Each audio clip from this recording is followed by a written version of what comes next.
क्या 2024 में strawberry propagation एक अच्छा बिजनेस हो सकता है? Yes definitely.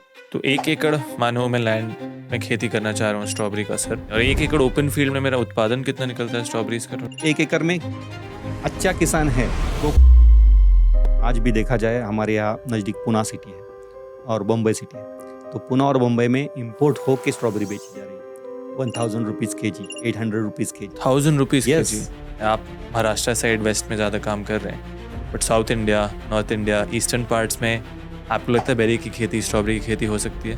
पूरे साल भर का डिमांड है, बस हमें वो क्वालिटी का ग्रो करना है। भारत में वो क्वालिटी का स्ट्रॉबेरी मुमकिन है? हाँ 100%।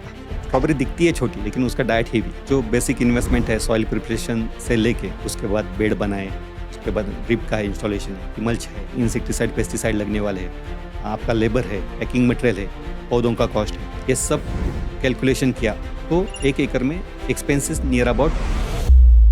क्या स्ट्रॉबेरी में भी हम सॉइललेस कर सकते हैं? क्योंकि बाकी क्रॉप्स में तो उत्पादन बढ़ रहा है, यील्ड बढ़ रहा है, स्ट्रॉबेरी में आपने देखा है किसी किसान को करते हुए? इंडिया में ना सॉइल ना बहुत सारी, फील्ड बहुत है, किसानों की संख्या ना डे बाय डे खेती करने वालों की कम हो गई। आपने काफ़ी किसानों के साथ काम किया है, 300-400 किसान आपके साथ जुड़े हैं। मैक्सिमम पोटेंशियल क्या है in terms of money? Berry berry berry, strawberry, blueberry, raspberry, सबको करनी है बेरी की खेती। तो अगर आपको स्ट्रॉबेरीज के बारे में जानना है तो आप सही एपिसोड पे दोस्तों। हमारे आज के एपिसोड के मेहमान हैं मिस्टर उमेश खामकर जी, जो कि महाराष्ट्र में एक फार्मर प्रोड्यूसर कंपनी चलाते हैं जो स्ट्रॉबेरी और टर्मरिक ग्रो करता है। आज उनके साथ 300 से भी ज़्यादा किसान जुड़े हुए हैं और उसमें से कई सारे किसान काफ़ी सक्सेसफुली स्ट्रॉबेरी की खेती कर पा रहे हैं। आज के एपिसोड में हमने समझा है कि कैसे ग्राउंड लेवल से कोई भी किसान स्ट्रॉबेरी की खेती कर सकता है, स्ट्रॉबेरी की खेती के लिए क्या क्या क्लाइमेटिक कंडीशंस आपको ध्यान में रखना चाहिए। हमने स्ट्रॉबेरी प्रोपगेशन, नर्सरी और ग्रोइंग दोनों पे काफ़ी डिटेल में बात किया है। अगर आपको स्ट्रॉबेरी के बारे में जानना है और अगर आप स्ट्रॉबेरी फार्मिंग करना चाहते हैं तो ये एपिसोड आपके लिए एक बहुत ही अच्छा स्टार्टिंग पॉइंट होगा। और सबसे अच्छी बात यह है कि आप ओपन फील्ड में कम से कम कैपिटल में भी स्ट्रॉबेरी की खेती कर सकते हैं अगर आप एक सिस्टमैटिक ढंग से करें, अगर आप सही किसानों से सीखें, सही लोग से जुड़ें। आज के एपिसोड में हमने सारे पॉइंट्स कवर किए हैं। एपिसोड को देखिए, सीखिए, इम्प्लीमेंट करिए। Presenting to you mister Umesh Khamkar ji on agri talk. Sir, स्वागत है आपका एग्री टॉक पर। कैसे हैं आप सर? बढ़िया है सर। एग्रीकल्चर स्टैंड पॉइंट से हम देखें तो जो एरिया में हम हैं काफ़ी अच्छे क्लाइमेटिक कंडीशंस है, काफ़ी कुछ हो सकता है ना? यस, मैं जैसे ही बेंगलोर से मेरा जर्नी चालू हुआ यहाँ तक आने का, तो आजू बाजू का सॉइल देख रहा था, क्रॉप पैटर्न भी बहुत बढ़िया है, फ्लावर्स में बहुत बढ़िया लोग कर रहे हैं किसान, और जो सॉइल है ना बहुत बढ़िया है। बहुत जगह तो रेडिश सॉइल है जो हमारी बेरीज के लिए बहुत बढ़िया है। Right. और एनवायरमेंटल कंडीशन भी कल रात की भी बहुत बढ़िया थी, थोड़ा ठंड था, और आज सुबह का भी बढ़िया था। तो आपने जो हिंट दे दिया है, मैं ऑडियंस को कहना चाहूँगा कि आज का पॉडकास्ट फिर से एक बेरी पॉडकास्ट होने वाला है। स्ट्रॉबेरी के पे ज़्यादा हम फोकस करेंगे। हमने भरत सर के साथ जो पॉडकास्ट किया था उसके बाद लोग को काफ़ी सीख मिली थी। बहुत सारे लोग ने रीच आउट किया कि हमें भी बेरी की खेती करनी है, और जो आपकी एक्सपर्टीज़ है वो स्ट्रॉबेरीज के अराउंड है, स्ट्रॉबेरी प्रोपगेशन के अराउंड है। Yes yes. तो सबसे पहले स्टार्ट करते हैं बेसिक से कि स्ट्रॉबेरी प्रोपगेशन क्या होता है। बहुत सारे लोग को प्रोपगेशन शब्द ही नहीं समझ आता है। यस, प्रोपगेशन क्या होता है, स्ट्रॉबेरी के लिए वो कैसे आप करते हैं? हाँ, बेसिकली क्या है कि जो इंडिया में जो स्ट्रॉबेरी ग्रो हो रही है उसका नर्सरी पहला करना पड़ता है। इसके लिए जो मटेरियल है यानी कि प्लांट्स है, वो मदर प्लांट्स बोलते हैं उसको, वो वहाँ से इंपोर्ट होके आता है इंडिया में प्लांट्स, और उससे मल्टीप्लिकेशन करते हैं। मल्टीप्लिकेशन करके वो रनर्स बोलते हैं उसको, रनर से वो प्लांट पौधा तैयार हो जाता है। वो लगभग जैसे ही इंपोर्ट हुआ उसके बाद लगाने के बाद 21 डेज से उसका रनर्स चालू हो जाता है। एक मदर को जैसे कि क्रिपलर टाइप ऐसे रनर्स आते हैं, और उसको रूट्स आते हैं छोटे छोटे, वो बैग में या कोकोपिटरे में हम पकड़ के, उसके बाद 105 दिन का शेड्यूल है उसका। जैसे कि हमने मदर लगाया उसके बाद 105 दिन में 105 डेज में वो पूरा हो जाता है, मैच्योर हो जाता है वो। उसके बाद हम ट्रांसप्लांट के लिए ले सकते हैं। तो इंडिया में हर जगह, यानी कि हम जहाँ पे है महाराष्ट्र में महाबलेश्वर, तो वो स्ट्रॉबेरी का हब माना जाता है इंडिया में। जितना भी इंडिया में कल्टीवेशन होता है उसमें से लगभग 80% एरिया महाबलेश्वर एंड सराउंडिंग में है। जहाँ हम, मेरा बेसिक जो टाउन है वही है, वहाँ से 2 अलग रीजन्स है, उसमें भी अच्छा स्ट्रॉबेरी होता है। नासिक रीजन में अच्छा स्ट्रॉबेरी होता है। तो ये नर्सरी जो है ये बहुत इंपॉर्टेंट है। जैसे कि अपने पौधे हेल्दी बने तो आगे का अपना पूरा सीजन जो है फ्रूटिंग का वो बहुत बढ़िया रहेगा। इसलिए किसान ज़्यादातर नर्सरी पे अभी फोकस कर रहे हैं और नर्सरी का एक बिजनेस भी हो चुका है अभी हम्म, पूरे इंडिया में। यहाँ से जहाँ हम रहते हैं वहाँ, ये जो हमारा होम टाउन है, वहाँ से पूरे इंडिया में यानी कि एमपी, वहाँ से ही प्लांट जाते हैं। 2 नए ट्रैक अभी उड़ीसा चालू हो गए पिछले साल से, हम्म, बिहार में भी लोग कर रहे हैं। ऊटी, यहाँ आपके नज़दीकी ऊटी में पौधे आते हैं हम्म, और यूपी में जाते हैं। यूपी में जो पूरा नया ट्रैक बन रहा है, उधर भी नए किसान बहुत अच्छे से ग्रो कर रहे हैं। और स्पेशली अगर पौधे अच्छे बने तो फ्रूट अच्छा अच्छा आता है। बनेगा। हाँ, तो किसानों का फोकस वही है कि इकट्ठा होके कैसे अच्छे तरह से पौधे बनाएं। जो मैं समझ रहा हूँ कि स्ट्रॉबेरी नर्सरी और स्ट्रॉबेरी खेती एक अच्छा अपॉर्चुनिटी बन रहा है। लेकिन मैं वापस आना चाहूँगा उस प्रश्न पे कि आप मदर प्लांट आप मंगाए, फिर मदर प्लांट को आपने सबस्ट्रेट या सॉइल में डाला, उससे रनर्स निकलता है। यस, फिर वो रनर्स से आप क्या करते हैं एग्जैक्टली? वो रनर्स फिर ट्रांसप्लांट के लिए ओपन फील्ड में जाता है, जहाँ फ्रूटिंग के लिए वो कल्टीवेशन रहता है। तो मदर प्लांट वैसे ही रहता है हाँ, फिर? मदर प्लांट वैसे ही रहता है। वो कितने समय तक रहता है? वो उसको भी फ्रूट्स आते हैं, कोई किसान रखता है, कोई डिस्कार्ड कर देता है, उसका अच्छा। जैसा पर्पज है। वो फील्ड अगर उसको दूसरे क्रॉप के लिए चाहिए तो वो डिस्कार्ड कर देता है, वैसा रखा तो उसको भी फ्रूट आ जाते हैं। तो मदर प्लांट आपका एक मेन प्लांट होता है यस, जो आप मंगाते हैं, उसमें से रनर्स लाते हैं, रनर्स में से नर्सरी तैयार करते हैं, यस, नर्सरी तैयार करने के बाद फिर खेती स्टार्ट हो सकता है। फ्रूटिंग के लिए स्टार्ट हो जाता है। एक अच्छा मदर प्लांट के क्या प्रॉपर्टीज होते हैं? अगर मुझे जानना है कि ये सही मदर प्लांट है कि नहीं, मुझे कैसे पता चलेगा? हाँ, उसके लिए जो जो रिकॉग्नाइज्ड है कि यानी कि जिनके पास पेटेंटेड वैरायटीज़ है, वहाँ से इंपोर्ट करना ज़रूरी है। तो पौधा हेल्दी होना चाहिए, उसके रूट जोन जो है वो अच्छे होने चाहिए और वो वायरस फ्री होना चाहिए। As per correct. Indian government rule, वो तो उसका सब टेस्टिंग होके ही पौधा आता है। उसके लिए प्लांट क्वारंटाइन का जो है सब रूल्स फॉलो करके ही वो पौधा इंडिया आता है। तो जो मटेरियल आता है वो जेन्यून मटेरियल ही इंपोर्ट होता है, और जेन्यून मटेरियल होगा तो नर्सरी अच्छी, डॉटर्स अच्छे, डॉटर्स के बाद उसकी प्रोजेनी जो है फ्रूट वो बहुत बढ़िया हो जाती है। आई थिंक जो लोग को समझना ज़रूरी है, जो मेरा समझ है कि अच्छा फ्रूट आने के लिए, अच्छा उत्पादन स्टार्ट प्राप्त करने के लिए सबसे ज़रूरी होता है प्लांटिंग मटेरियल। यस, और जो प्लांटिंग मटेरियल का प्रोसेस स्टार्ट होता है वो मिनिमम 4 से 5 साल, जहाँ पे एक प्लांट से स्टार्ट कर रहे हो, फिर टीसे के थ्रू मदर प्लांट्स बना रहे हो, फिर मदर प्लांट्स के थ्रू रनर्स बना रहे हो, तो काफ़ी लंबा प्रोसेस हो सकता है। तो एज अ किसान, क्या 2024 में मैं कह सकता हूँ कि स्ट्रॉबेरी प्रोपगेशन एक अच्छा बिजनेस हो सकता है? Yes, definitely strawberry growing and strawberry fruits का भी वैल्यू डे बाय डे बढ़ रहा है। हम देख रहे हैं कि कोरोना के बाद जो छोटे पॉकेट्स है, छोटे छोटे एरियाज है, जैसे कि हम कहें कि तहसील लेवल का, उधर भी स्ट्रॉबेरी का और बेरीज का डिमांड बढ़ रहा है। और लोगों में अभी अवेयरनेस, हेल्थ अवेयरनेस है, तो day by day strawberry fruits demand बढ़ रहा है। तो फ्रूट डिमांड बढ़ रहा है तो जो नर्सरी है वहाँ पौधे बनेंगे तो ही ट्रांसप्लांट हो सकता है फ्रूट के लिए। तो नर्सरी ऑल ओवर इंडिया सभी रीजन्स में अच्छे से अभी स्ट्रॉबेरी ग्रो हो रहा है। तो डे बाय डे उसकी डिमांड, जो पौधों की डिमांड है वो बढ़ रही है। तो एक विजनरी देखा जाए तो नर्सरी एंड फ्रूटिंग दोनों इकट्ठा कर किया तो बहुत बढ़िया बिजनेस है। तो 2 अपॉर्चुनिटी, एक तो नर्सरी बिजनेस का अपॉर्चुनिटी है, यस, फिर उसके बाद फ्रूट ग्रोइंग वो भी अपॉर्चुनिटी हो सकता है। डेफिनेटली। लेकिन महाबलेश्वरपुर जहाँ आप रहते हैं वाई में, उस जगह की क्या खासियत है? क्योंकि मैं तो जब से एग्रीकल्चर ज्वाइन किया हूँ, ज़्यादा समय नहीं हुआ है, 2 साल ऑलमोस्ट हो गया है। डे 1 से मुझे बोला गया था कि महाबलेश्वर के फ्रूट्स जो हैं बहुत अच्छे होते हैं स्ट्रॉबेरी के। यस, वहाँ का क्लाइमेट बहुत बढ़िया है, सॉइल बहुत बढ़िया है, उसको जीआई रिकग्निशन भी मिला है, टैगिंग हो चुका है उसका। और वहाँ जो नेचुरल कंडीशंस है, नेचुरल एनवायरमेंटल कंडीशन है, पूरा वादिया है, पहाड़िया है, नाइट का जो टेम्परेचर है वो डाउन रहता है पूरा। तो उसमें ना जो नेचुरली शुगर फॉर्मेशन रहता है फ्रूट का, वो ग्रो होते समय तो नेचुरली उधर अच्छा बन जाता है। और जो सराउंडिंग एनवायरनमेंट इतना बढ़िया है कि आपको ज़्यादातर पेस्टिसाइड, इंसेक्टिसाइड की ज़रूरत ही नहीं पड़ती, क्योंकि नेचुरली उधर सब है। इसलिए महाबलेश्वर की स्ट्रॉबेरी ऑल ओवर इंडिया बहुत फेमस है। तो और कौन सी जगह है भारत में? जैसे आपने ऊटी बोला, यस, ऐसे कुछ 5-7 जगह बोल सकते हैं, शायद जो लोग वहाँ देख रहे हो उनको लगे कि ये वहाँ उनके एरिया में हो सकता है। यस, अभी उत्तराखंड में एरिया बढ़ रहा है। कोई किसान उधर कॉम्पैक्ट फार्मिंग भी कर रहे हैं पॉलीहाउसेस में। और जैसे कि एमपी का जो धार डिस्ट्रिक्ट है, उधर एक ग्राम है तिलगरा बोल के, उधर 2007 से एक किसान ने चालू किया था, अब लगभग 200 के ऊपर किसान हो गए, तो उधर भी अच्छे कर रहे हैं। यूपी में भी बहुत अच्छा, झांसी के आजू बाजू का जो एरिया है उधर भी ग्रो कर रहे हैं। हरियाणा में ग्रो कर रहे किसान, हिमाचल में भी होती है, लेकिन वो जो एरिया है वो उतना बड़ा नहीं जितना बढ़ना चाहिए।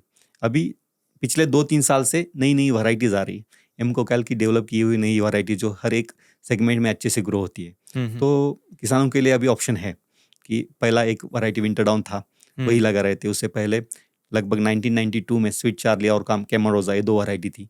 अभी 2013 को एक एलियाना बोल के नई वैरायटी इंपोर्ट हुई और उसका बेरी साइज अच्छा है, शुगर फॉर्मेशन अच्छा है और स्वीटनेस होने के कारण बच्चों को वो ज़्यादा पसंद होता है। तो जैसे जैसे अभी चेंजेस हो रहे हैं उसके हिसाब से इंडिया में हर एक सेगमेंट में अभी स्ट्रॉबेरी पौधों की डिमांड बढ़ रही है और फ्रूटिंग की भी डिमांड है। स्ट्रॉबेरी प्रोपगेशन के बारे में थोड़ा और समझते हैं।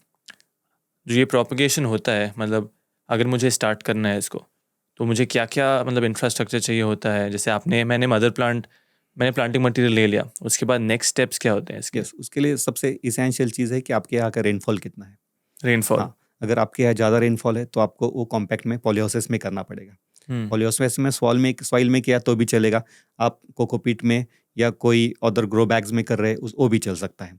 तो ये 2 इसेंशियल पैरामीटर्स है कि वहाँ का रेनफॉल, उसके हिसाब से आप ओपन फील्ड में करेंगे या कॉम्पैक्ट में करेंगे। ये यंग प्लांट्स का बात कर रहे हैं? हाँ, नहीं ये मदर प्लांट्स है नर्सरी का। हाँ, नर्सरी का। यस, तो वो चॉइस किसान की रहेगी as per his climatic condition. और उसके बाद उसको जो बेड वगैरह बनाने हैं वो तो पूरा हम बता ही देते हैं। तो उसमें बाकी के जो उसको प्रैक्टिसेस है उसमें कोई टेंशन नहीं है, क्योंकि वो पूरा हेल्पिंग हैंड हमारा रहता है उसमें। अच्छा, बट जनरली क्या प्रैक्टिसेस होते हैं इसके? उसको बेड बनाने पड़ते हैं। जैसे कि आप बाकी खेती के लिए बेड्स बनाते हैं, टर्मरिक के लिए बनाते हैं, टमाटर के लिए बनाते हैं, वैसे ही बेड बनाने पड़ते हैं। उसको ड्रिप डालना पड़ता है और पौधे जो बन रहे हैं वो बैग में या कोकोपीट ट्रे में, उसको वाटर शॉवरिंग का जरूरत रहता है, तो उसके लिए स्प्रिंकलर्स इसेंशियल है। और हाँ, उतना सेटअप हो गया तो उसका नर्सरी स्टार्ट। और आपने कितना बोला था, कितने दिन का होता है ये stage? Near about 105 to 110 days का शेड्यूल है। 110 डेज में मेरा नर्सरी रेडी। और उसके बाद स्ट्रॉबेरी का क्रॉप साइकिल कितना होता है? हाँ, उसके बाद ट्रांसप्लांट के बाद नर्सरी का अपना शेड्यूल हो गया। उसके बाद जो पौधा ट्रांसप्लांट के लिए रेडी है उसमें क्या है, उसमें भी जो एसओपी है उसका, वो ऐसा है कि उसका रूट जोन अच्छा होना चाहिए, उसका क्राउन डेवलप अच्छा होना चाहिए। उसके बाद वो ट्रांसप्लांट के लिए रेडी है। ट्रांसप्लांट करने के बाद 45 to 55 days as per the varieties का जेनेटिक्स जैसे उसके हिसाब से वो हार्वेस्ट चालू हो जाता है, फ्रूट हार्वेस्ट। और उसके बाद 6 महीने तक हम उससे फ्रूट्स ले सकते हैं। शुरू में कम आते हैं, बाद में जैसे ही फ्लोरिंग बढ़ेगी वैसे ईल्ड बढ़ जाता है। तो 6 मंथ्स का क्रॉप साइकिल होता है? पूरे 6 मंथ का वो फ्रूट का crop cycle. Right sir. So काफ़ी जल्दी पॉडकास्ट काफ़ी टेक्निकल हो गया, थोड़े आपके बारे में जानते हैं। आप कैसे इस फील्ड में आए? क्या डे वन से आप स्ट्रॉबेरी की तरफ थे? एक्चुअली माय फादर स्टार्टेड, मेरे पिताजी ने 1998 में चालू किया स्ट्रॉबेरी। हाँ, उनका विजन ही ये था कि एक अकेला किसान करेगा तो उससे कोई बेनिफिट नहीं, तो सब मिलके करेंगे तो बढ़िया है। पहले वो टर्मरिक करते थे, शुगर केन करते थे, उससे डाइवर्ट हुए स्ट्रॉबेरी पे। तो जो हमारा एरिया है महाबलेश्वर, वहाँ के किसानों के साथ वो इकट्ठा उन्होंने शुरुआत की। उन्होंने लगाए थे 30 प्लांट्स ओनली। अच्छा। 30 मदर प्लांट्स, यानी कि 30 पौधे लगाए थे पहले प्लांट्स। उससे नर्सरी उनका चालू हो गया। वो ट्रांसप्लांट किया, स्वीट चार्ली वैरायटी थी। Sweet Charlie. हाँ, तभी मैं 12th में था। उसके बाद मेरा ड्रीम था कि मुझे CFTRI में आपके नज़दीकी मैसूर में जो central food technological research institute है, उधर मुझे R&D में जाना था रिसर्च एंड डेवलपमेंट के लिए। इसलिए मेरा स्पेशलाइजेशन जो साइंस का है वो केमिस्ट्री किया। उसके बाद वहाँ ट्रेनिंग मेरा पूरा किया मैंने, शॉर्ट टर्म जो ट्रेनिंग रहता है बेवरेजेस का, वो पूरा किया। बेवरेजेस। लेकिन तब तक 2004 आया था, तो पिताजी का जो विजन था उससे किसान जुड़ रहे थे। और उन्होंने कहा यार ठीक है, तुम उधर CFTRI में हो, अच्छा कर रहे हो, फिर भी अगर किसानों के साथ किया तो ज़्यादा बढ़िया रहेगा। क्योंकि जो खुशी हमें लोगों के साथ काम करने में और उनको स्ट्रॉन्ग बनाने में या उनका इकोनॉमिक्स बढ़ाने में मिलेगी, वो तुम्हारा कितना भी पेटेंट तुम करो उसमें वो हैप्पीनेस नहीं है। तो मैं बोला ठीक है, और मैं वापस वही शिफ्ट हुआ 2004 से लेके अभी 2024 तक। पहले पिताजी के साथ 9 किसान काम कर रहे थे। अभी मेरे साथ जो हमारा फार्मर्स प्रोड्यूसर कंपनी बना है वो हमने 2016 में बनाया। डिसाइड किया कि इसको अभी जो हम काम कर रहे हैं वो डिफाइन करेंगे कि we should be under one roof. और उसके हिसाब से हमने प्रिपरेशन चालू कर दिया। हमारी दिक्कत थी कि हमें बढ़िया क्वालिटी के पौधे चाहिए थे। हमने 2020 में कंपनी फॉर्मेशन का स्टार्ट किया। 2021 में हमारा brand name valley of berries farmers producer company बन गया। और उसी ब्रांड नेम से अब हम इंपोर्ट कर रहे हैं। पहले 3 साल में थोड़ी दिक्कतें आई, गवर्नमेंट का सपोर्ट भी बढ़िया मिला। हर एक चीज़ में इंपोर्ट के लिए बहुत सारी प्रोसेस रहती है, लाइसेंस अलग अलग रहते हैं। इसके लिए प्लांट क्वारंटाइन जो है वो सेक्शन बहुत इंपॉर्टेंट है। क्या होता है सर प्लांट क्वारंटाइन? जो पौधे वहाँ से आ रहे हैं वो वायरस फ्री है क्या नहीं, उसकी एक प्रोसेस है। आपने देखा होगा कि कोरोना में क्वारंटाइन किया है लोगों को, जिसको इन्फेक्शन हुआ है उसको 2 रूम में 3 रूम में 15-20 दिन के लिए रख दिया है। वैसे ही जो पौधे इंपोर्ट होते हैं उसका एक प्रोसेस है कि उसको क्वारंटाइन करना है हमें फ्यू डेज के लिए। तो उसमें पता चलता है कि इसमें वायरस है, कुछ दिक्कतें हैं जो अपने सॉइल खराब करे, तो अच्छा। उसको डिस्कार्ड करना है, वो प्रोसेस है। तो इंपोर्ट के बाद जो ट्रेडिशनल वैरायटीज थी इंडिया में ग्रो हो रही थी वो हमें नहीं करनी थी, क्योंकि उसकी लिमिटेशंस थी। जैसे? उसमें शुगर फॉर्मेशन नहीं है। विंटर डाउन वैरायटी यील्ड बहुत बढ़िया आता है, पूरे ऑल ओवर इंडिया ग्रो हो रही है, लेकिन उसमें उतना शुगर फॉर्मेशन नहीं है। कीपिंग क्वालिटीज़ का भी सब्जेक्ट आता है एज पर वैरायटीज़। तो हमने स्वीट सेंसेशन ये वैरायटी इंपोर्ट की पहले साल, बहुत बढ़िया हुई।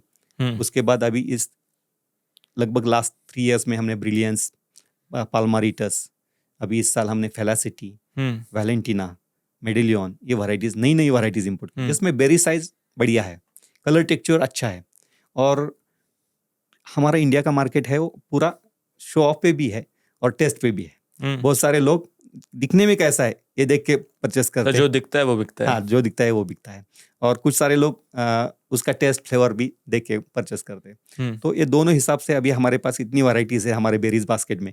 लेकिन एक बात बताइए, अगर मैं किसान हूँ, मुझे स्ट्रॉबेरी की खेती स्टार्ट करनी है, तो कौन सा बेरी वैरायटी मुझे चुननी चाहिए? आपने 6-7 नाम बोला, yes, but based on a market क्या क्या फैक्टर्स देख के आप वो वैरायटी चूज करते हैं? जो किसान है उसका पहले उसका एरिया का जो पूरा सॉइल टेस्ट है, जो जहाँ वो ग्रो करना चाहता है वहाँ का सॉइल टेस्ट करना जरूरी है। वो सॉइल टेस्ट के हिसाब से उसका कौन सी वैरायटी उसमें चलेगी ये डिफाइन हो जाएगा। उसके बाद आता है उसका वेदर कंडीशन, कि डे टेम्परेचर कितना है, नाइट टेम्परेचर कितना है, ह्यूमिडिटीज़ कितनी चेंज हो रही है। उसके हिसाब से वो वैरायटी हम उनको बता सकते हैं कि this will be the good for your climatic condition, और उसके हिसाब से वो ग्रो कर सकता है।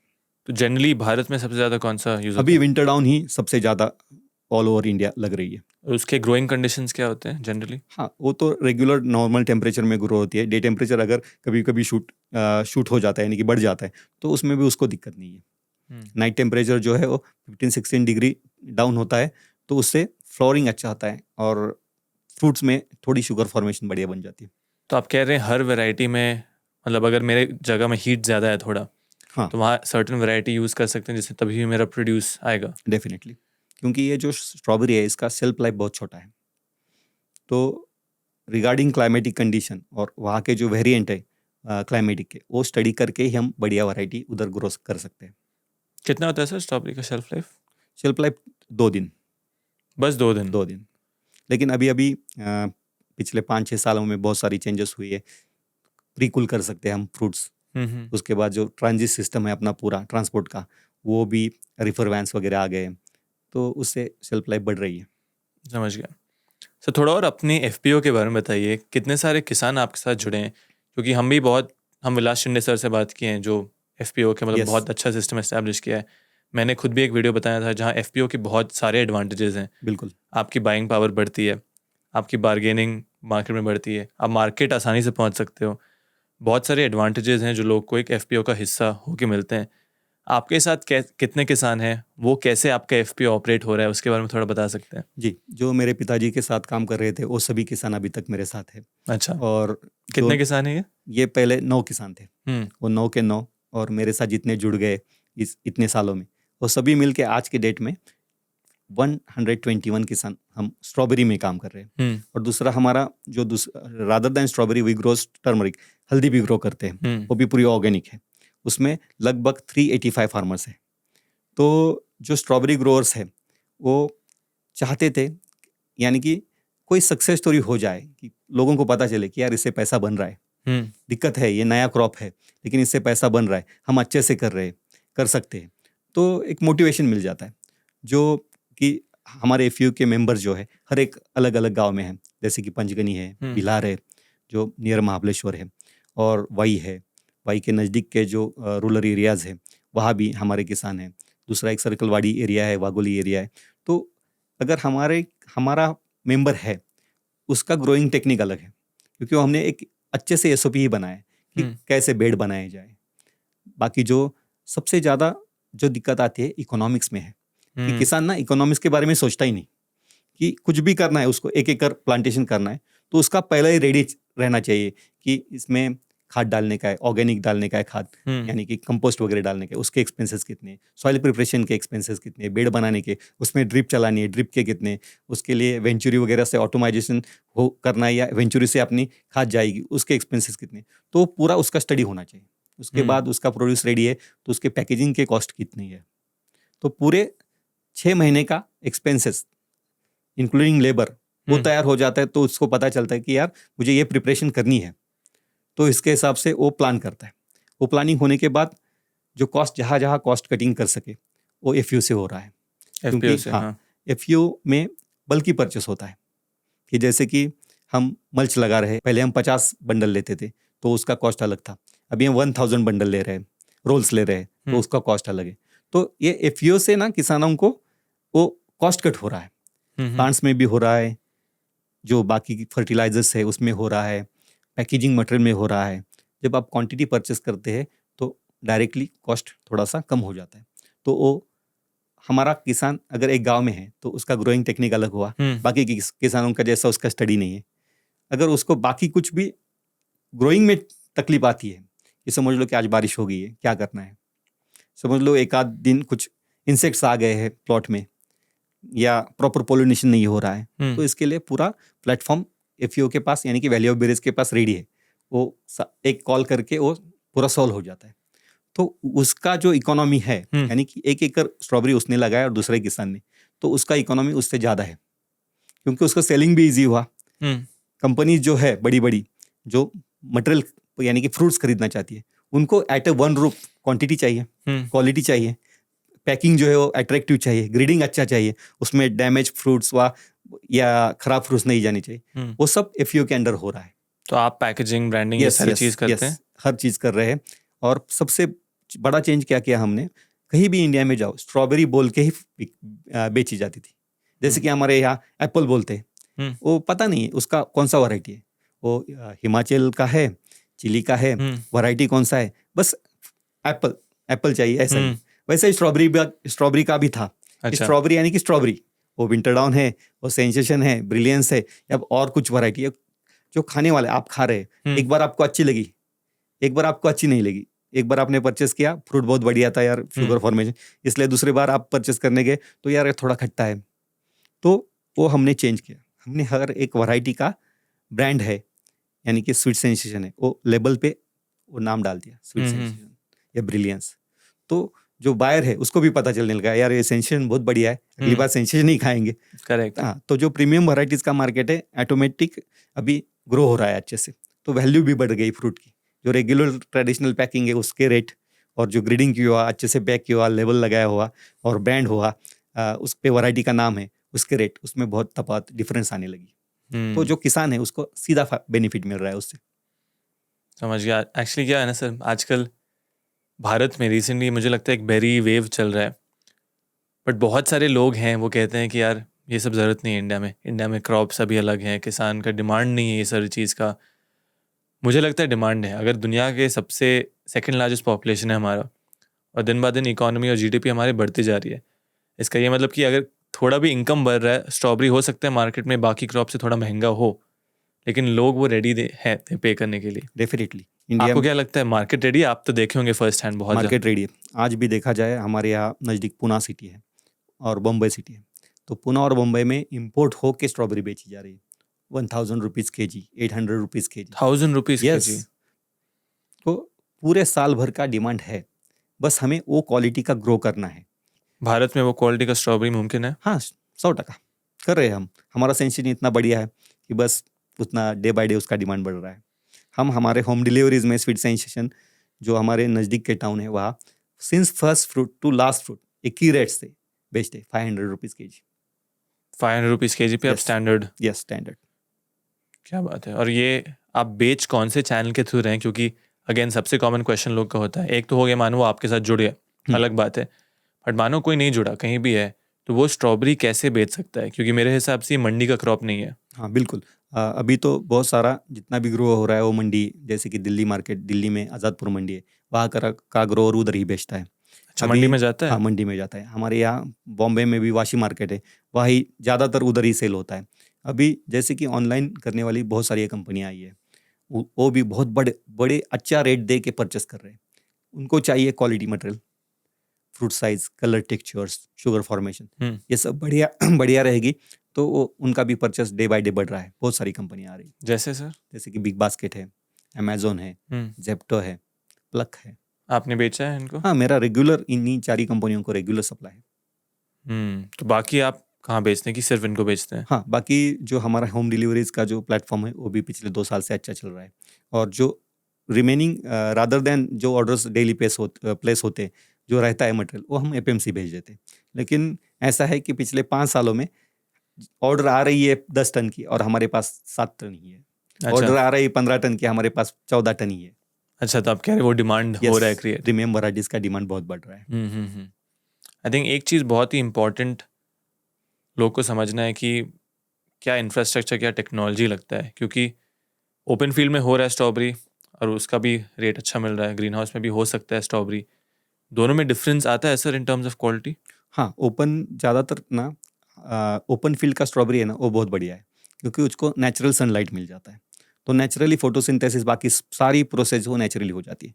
कॉम्पैक्ट में भी बहुत सारे किसान कर रहे हैं अभी, उसको भी रिजल्ट है। लेकिन कीपिंग क्वालिटी के हिसाब से ओपन का स्ट्रॉबेरी ज़्यादा प्रेफर किया रहा है अगर इंडिया। बारिश हो गया, कुछ आ गया तो सर? नहीं, अभी जैसे कि बारिश होता है तो उसको क्रॉप कवर्स है, वो प्रोटेक्ट कर रहे हैं। अगर बारिश ही नहीं तो फॉग का भी बहुत डिफिकल्टी आता है। जैसे कि नॉर्थ इंडिया में, पूरे नॉर्थ इंडिया में रात में बहुत सारी फॉग रहती है, हम्म, तो वो पेपर से कवर कर देते हैं। अच्छा, तो आप कह रहे हैं ओपन फील्ड में भी बेहतर क्वालिटी आ सकता है? यस, बढ़िया क्वालिटी आता है। हम्म, और कॉम्पैक्ट का भी डे बाय डे बढ़ रहा है। समझ गया। ओपन फील्ड में क्या क्या इस्तेमाल होता है? ड्रिप इरिगेशन लगता है? ड्रिप इरिगेशन, फ्रूटिंग टाइम में ड्रिप इरिगेशन, मल्चअप, इतना ही। उधर स्प्रिंकलर की जरूरत नहीं, जो नर्सरी में लगता था। तो मल्च लगाएं, ड्रिप इरिगेशन लगाएं ओपन फील्ड में, इससे यस। आराम से खेती हाँ, हो सकती बेड, है। पहले बेड बनाने हैं, रेज्ड बेड, उसके बाद ड्रिप इंस्टॉलेशन, उसके बाद मल्च के ऊपर पौधे, फिर फ्रूट 50-55 डेज में फ्रूट चालू। हम्म, थोड़ा सर, आई थिंक टेक्नोलॉजी बहुत सारे लोग विदाउट सोचे समझे लगाते हैं, चाहे वो ओपन फील्ड में मल्च हो या ड्रिप हो, कुछ भी हो। हर क्रॉप का एक ग्रोइंग कंडीशन होता है, जैसे certain amount of day light hours, बिल्कुल। थोड़ा ह्यूमिडिटी, टेम्परेचर। स्ट्रॉबेरी के लिए जनरलाइज करके आप बता सकते हैं कि सही ग्रोइंग कंडीशंस क्या होते हैं? हाँ, एक तो जो सॉइल है उससे स्टोरी चालू हो जाती है। Yes, correct. क्योंकि उस जो सॉइल है उसमें वाटर लैगिंग नहीं होनी चाहिए, वाटर पूरा लीच आउट होना चाहिए। वाटर लीच आउट हाँ, होना चाहिए। जैसे कि रेड सॉइल है, जैसे कि सैंडी सॉइल है, तो हम्म, उसमें वाटर लैगिंग नहीं होता है, वो पूरा लीच आउट हो जाता है। क्योंकि स्ट्रॉबेरी का जो रूट सिस्टम है वो पूरा फाइब्रस रूट सिस्टम है, और वो ज़्यादा बढ़ता भी नहीं, वो बढ़ेगा लगभग आधा फीट के आसपास। हम्म, तो उसके लिए जितना पोरेसिटी है सॉइल में, उतना ऑक्सीडेशन ज़्यादा अच्छा रहता है। हम्म। तो पहले सॉइल सिलेक्शन है। उस पीएच कैसा होना चाहिए सॉइल का? ये नॉर्मल पीएच तो हम बाय फर्टिलाइजर्स वगैरह कम ज़्यादा कर सकते ज़्यादा हैं। कम कर ये सकते रेगुलर में हो जाता है, 6.5 के आसपास भी रहता है तो कोई इशू नहीं, वो हम्म, रेगुलर हो जाता है। और ईसी, ये इम्पोर्टेंट है। वो जैसे कि आपने फर्टिलाइजर दिया, वो चेंज हो रहा है कि नहीं, वो वेरिफिकेशन बहुत टेक्निकली ज़रूरी है। हम्म, हम्म, बहुत सारे किसान तो देख के ही पता चलता है, जो हर दिन वो कर रहे हैं प्रैक्टिस, उनको पता चलता है कि यार something is going to be wrong, इसी बढ़ गया है, वाटर का भी थोड़ा इम्प्योर आ रहा है, तो उसके हिसाब से चेंजेस कर देते हैं। हम्म, और सबसे इसेंशियल क्या है कि जब वेदर कंडीशन ख़राब है तब आपको कौन सा फंजीसाइड लेना है, ये बहुत इंपॉर्टेंट है। हम्म, अभी हम तो बहुत सारा बायोलॉजिकल ही कर रहे हैं, जैसे कि बैक्टीरियाज रहते हैं, बैसिलस सबटिलस है, ट्राइकोडर्मा है, सुडोमोनास है, उसका यूज ज़्यादा करते हैं। अगर कोई क्लाइमेटिक कंडीशन ख़राब हो जाती है तो पेस्टिसाइड भी ना हर ग्रीन लेबल के ऊपर नहीं जाते, हम्म। ताकि जो प्रोड्यूस है अपना वो खा रहे बच्चे, तो उसमें ज़्यादा फंजीसाइड या पेस्टिसाइड या इंसेक्टिसाइड नहीं जानी चाहिए, तो बढ़िया रहेगा। वो लेवल्स कैसे मेजर करते हैं सर आप? नहीं, वो कंपनी ही देती है लेबल के। अच्छा, हाँ, वो हर एक बॉटल कोई भी लिया तो उसके बैक में yellow label, green label, red label रहता है। तो आपको ग्रीन लेवल के ऊपर नहीं जाना चाहिए? नहीं गया तो बढ़िया है। अच्छा, यस। अंडरस्टूड। हाँ, तो हमने हमारा शेड्यूल उसके हिसाब से ही बनाया है कि कुछ हार्मफुल ना उसमें जाए। और स्ट्रॉबेरीज के लिए सही टेम्परेचर क्या होता है? हाँ, डे टेम्परेचर 25 तक इट्स ओके। अगर 30 डिग्री भी हो जाता है, 35 डिग्रीज, उसके लिए ग्रोइंग वैरायटी विंटर डाउन है, वो सभी विंटर जगह डाउन? चल जाती है। विंटर डाउन वैरायटी जो टेम्परेचर बढ़ने पे भी मैं यूज़ कर बढ़ने सकता हूँ। पे भी आप लगा सकते हैं। नाइट टेम्परेचर जो है वो 15 डिग्री टू 10 डिग्री हो तो बढ़िया है, उसके डाउन हो जाए तो थोड़े प्रिकॉशन लेने पड़ते हैं, यानी कि उसको ढकना पड़ता है क्रॉप से, अगर फॉग है तो क्रॉप कवर डालने पड़ते हैं। और ह्यूमिडिटी उतना मैटर करता है या ह्यूमिडिटी मैटर करता है कितना फ्लोरिंग के होता लिए। है? वो जो रेगुलर जो है 75 टू 85 वो है, वो मेंटेन होना चाहिए। सो आप कह रहे हैं day temperature around 30 to 35 degrees maximum, yes 20 to 35 के रेंज में, यस और night temperature 10 to 15 10 degrees, to 15 degrees. Humidity around हाँ 75%। 65 टू 75 चलता है, 85 तक हो गया तो भी दिक्कत नहीं है उसमें। और अगर टेम्परेचर बढ़ रहा है तो विंटर डाउन। स्ट्रॉबेरी ये ऐसा क्रॉप है ना, इसमें पोलिनेशन सेल्फ पोलिनेटेड है, इसमें विंड की जरूरत है, इसलिए पॉलियोस में थोड़ा दिक्कत वो आता है कि विंड फ्लो उतना नहीं रहता। करेक्ट। हाँ, तो अगर आपने बॉटम ओपन किया तो विंड थोड़ा सा पास हो जाएगा तो बढ़िया रहता है। सर ऑडियंस के लिए थोड़ा सिंप्लीफाई करके, सेल्फ पॉलिनेटेड क्रॉप क्या होता है और क्रॉस पॉलिनेटेड क्रॉप हाँ, क्या क्रॉस होता है? यानी कि हनी बीज आ रही है आपके यहाँ, बटरफ्लाई आ रहा है, तो वो एक एक फूल से दूसरे फूल में जा रहा है, तो उसके पैर है या उसके पंख है, उसको चिपक के पोलन्स दूसरे फूल में जा रहे हैं और पोलिनेशन हो रहा है, ये है। अंडरस्टूड। हाँ, सेल्फ पोलिनेशन यानी कि विंड फ्लो आ रहा है, उससे ही जो उसको पोलन बोलते हैं वो दूसरे फूल पे जा रहे और हो गया, ऐसा है। इसलिए अगर प्रोटेक्टेड स्ट्रक्चर भी है तो मैं देखा हूँ कुछ बाहर के फोटोज, हाँ भरत सर दिखा रहे थे कि उन लोग का फुल्ली कवर्ड पॉलीहाउस का भी नहीं होता नहीं, है, सिंपल से एक टनल टाइप एक बनाते डोम, हैं, ऊपर का डोम रहता है डोम और रहता बाकी पूरा ओपन रहता है। ताकि यस, Pollination। विंड फ्लो हो जाए और पोलिनेशन हो जाए। इंटरेस्टिंग। सर आजकल बहुत सारी जगह पे वाइट स्ट्रॉबेरीज, रेड स्ट्रॉबेरीज, मतलब अलग अलग नए नए वेराइटीज हम देख रहे हैं। वाइट स्ट्रॉबेरी नया White- वेराइटी है, मतलब या फ्लोरिडा पल बोल के एक नया वैरायटी है, तो वो वैरायटी इंडिया में फर्स्ट टाइम पिछले साल हमने लगाया नियर महाबलेश्वर, तो बहुत बढ़िया परफॉर्मेंस है। और दिखने में इतना, अभी हमें आदत पड़ गई कि रेड स्ट्रॉबेरी देखने की, वाइट देखें तो बहुत फ्रेश है, उसके ऊपर पोलन्स हो या जो उसके ऊपर सीड्स है वो अच्छे से दिख रहे हैं और लाइट पिंक टाइप उसका शेड रहता है, और उसका शुगर भी बहुत बढ़िया है, शुगर भी उसका लगभग 10 के आसपास है, और उसका फ्लेवर अलग है, तो बच्चे ज़्यादा पसंद कर रहे हैं उसको। अच्छा, हाँ, और उसको प्राइस भी अच्छा मिल रहा है। स्ट्रॉबेरी का क्वालिटी सर क्या चीज़ पर डिटरमाइन है? जैसे आपने अभी एक पॉइंट बोला ब्रिक्स के बारे में, यस, ब्रिक्स बहुत ही इंपॉर्टेंट फैक्टर होता है, और क्या क्या पैरामीटर्स पे जो बायर्स हैं वो क्या देखते हैं? ऑफ कोर्स कैसा दिख रहा है वो एक इंपॉर्टेंट पैरामीटर, बट और कोई टेस्टिंग पैरामीटर्स हाँ, एज अ उसमें ग्रोअर आप भी देखते हैं? एज एसिडिटी, जो हम खाते समय उसे थोड़ा खट्टा नहीं लगना चाहिए, उसका एसिडिटी लेवल कम रहना चाहिए फ्रूट का, और शुगर फॉर्मेशन बढ़िया रहना चाहिए, और जो सीड्स है उसके ऊपर के, जो वैल्यू फ्रूट स्ट्रॉबेरी की है उसके सीड की है, इट्स अ गुड एपेटाइजर। तो जितने भी बड़ी सीड्स आपके इनबिल्ट है फ्रूट पे, तो उसके हिसाब से उसकी वैल्यू बढ़नी चाहिए, क्योंकि वो ज़्यादा न्यूट्रिशन देगा आपको। तो वो एक है, सीड्स काउंट अच्छा होना चाहिए, जो एसिडिटी है वो कम होनी चाहिए, और जो हार्वेस्टिंग टाइम है कि फ्रूट जब हार्वेस्ट करना है तो वो नेचुरली कूल है, यानी कि अर्ली इन मॉर्निंग आफ्टर, जैसे कि सूर्य यानी कि सनराइज हो गया है, उसके बाद का टेम्परेचर जो है वो अर्ली इन मॉर्निंग डाउन रहता है, यानी कि अराउंड 7 o'clock, उसके बाद बढ़ना चालू हो जाता है। जैसे जैसे बढ़ेगा वैसे फ्रूट का टेम्परेचर भी बढ़ेगा। जितने अर्ली हार्वेस्ट किए तो उसका टेम्परेचर, उसका रेस्पिरेशन वही रुक जाता है और उसका कीपिंग क्वालिटी बढ़िया रहता है। ये एक बहुत ही इंपॉर्टेंट पॉइंट है कि जो हार्वेस्टिंग प्रैक्टिसेस हैं Yes. उससे भी बहुत ज़्यादा लॉस होता है लोग का। डेफिनेटली डेफिनेटली तो अगर मैं किसान हूँ और स्ट्रॉबेरी ग्रो कर रहा हूँ तो तब हार्वेस्ट करूँ जब फ्रूट टेम्परेचर लोएस्ट है, लोएस्ट है। एंड यूजुअली वो सुबह को होता है। Yes definitely. और बहुत सारी जगह किसान क्या करता है, फ्रूट को पकड़ के हार्वेस्ट करता है, तो वो भी चेंज किया हमने, उसका जो कैलेक्स है उसको पकड़ के हार्वेस्ट करते हैं, तो फ्रूट को कुछ इंजरी नहीं होती, क्योंकि ये नाजुक फ्रूट है। उसको अगर आपने हाथ से पकड़ लिया तो भी दूसरे दिन पनेट पे वो पंचेस आ जाते हैं फ्रूट में, तो वो भी इसेंशियल है। समझ गया। कीपिंग क्वालिटी सबसे इम्पोर्टेंट है, कीपिंग क्वालिटी।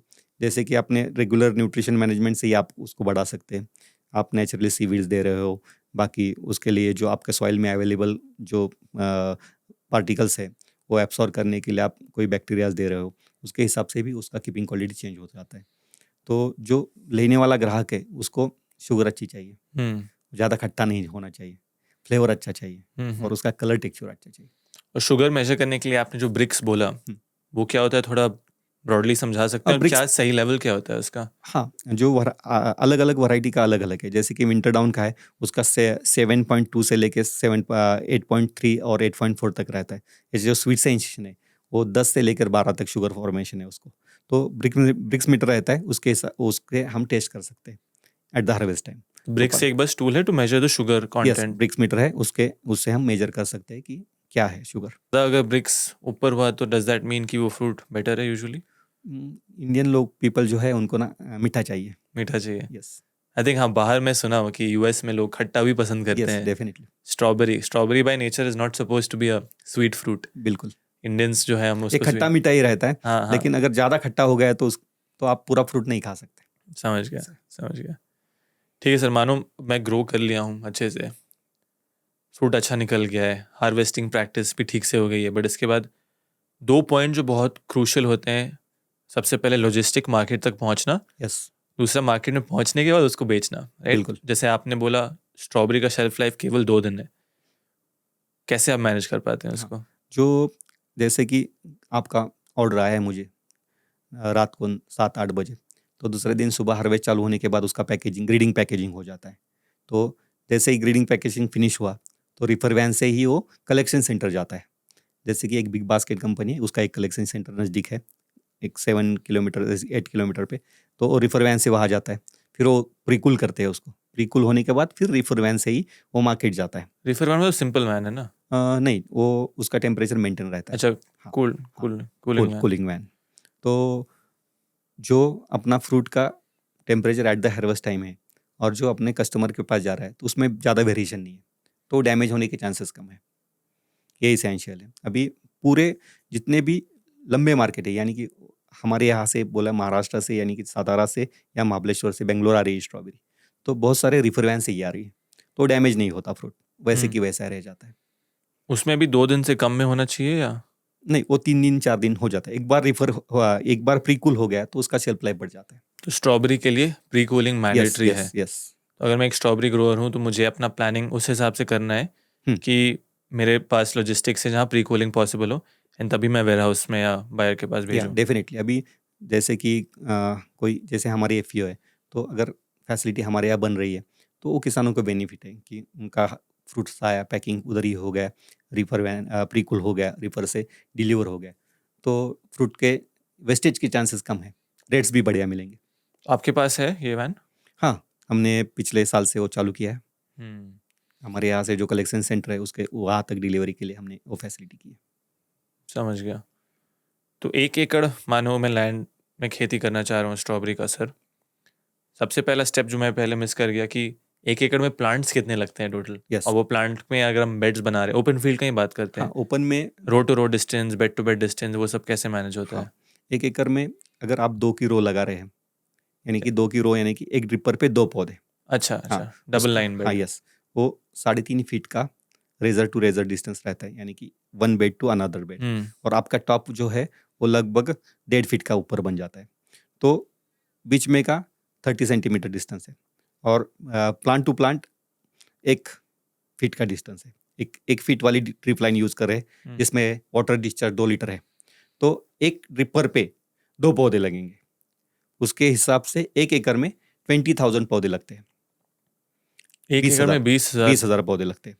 अगर आपने 3 की रो बनाई, यानी कि 5.5 फीट का बेड बनाया आपका, टॉप उसका लगभग 3 फीट के आसपास, 3.25 फीट के आसपास है, तो 2 ड्रिप लाइन लगेगी, सेंटर में 1 पौधा लगेगा और दोनों ड्रिप लाइन के बाजू 1-1 पौधा लगेगा।